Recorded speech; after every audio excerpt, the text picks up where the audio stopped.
যেখানে ইউনুস সেখানে কলকারখানা প্রতিষ্ঠান। আইনি লড়াইয়ে কাউকে ছাড় দেওয়া হবে না, সোজা কথা।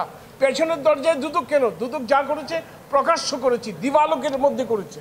দেখুন, আজকে প্রফেসর ইউনুসের বিরুদ্ধে আপনার আদেশের বিরুদ্ধে যে সাজা স্থগিত করেছিল, তার বিরুদ্ধে আমরা যে রিভিশন করেছি, গত এপ্রিল মাসে যে রায়টা হয়েছে তার আজকে রায় প্রকাশিত হয়েছে। সেই রায়ের আমরা জাবেদা কপি আজকে বিকালে নিয়ে কালকে দাখিল করব। কারণ পূর্ববর্তী লেবার অ্যাপিলেট ট্রাইব্যুনালের আদেশ ছিল রায়, হাইকোর্টের রায় পাওয়া সাপেক্ষে আপিল শুনানি হবে। আমরা হাইকোর্টের রায়টা পেয়েছি।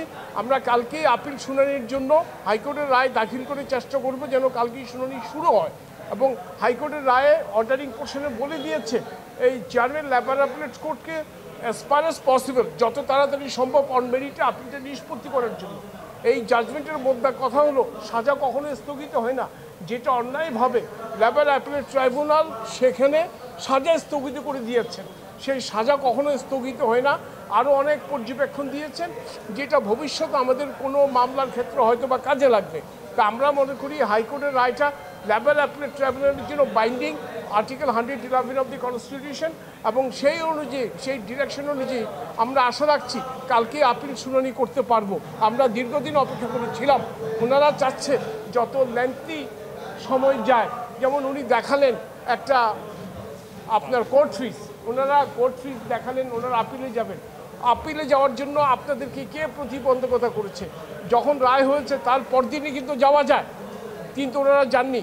এখনও যেহেতু আপিল এর হাইকোর্টের রায় প্রকাশিত হয়েছে, আপিল শুনানি হবে, ওনারা এটাকে কালক্ষেপণ করার জন্য অসৎ উদ্দেশ্যে ওনারা এখন বলছে যে আমরা আপিল করব। করেন, আমাদের আপত্তি নাই।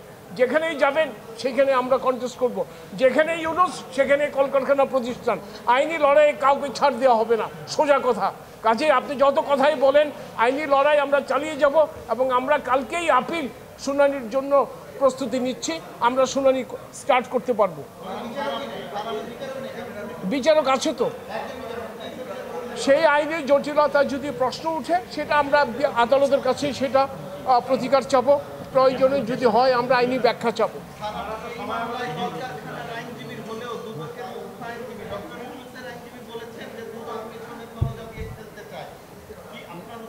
না, এটা উনি আসলে খেই হারিয়ে ফেলেছেন।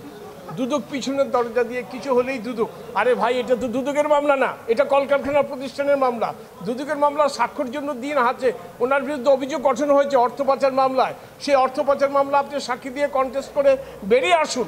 আপনি আইনি যুক্তি দিয়ে সাক্ষ্য দিয়ে খালাস হয়ে আসুন। পেছনের দরজায় দুদক কেন? দুদক যা করেছে প্রকাশ্য করেছি, দিবালোকের মধ্যে করেছে। কাজেই সেটা আপনি ফেস করুন।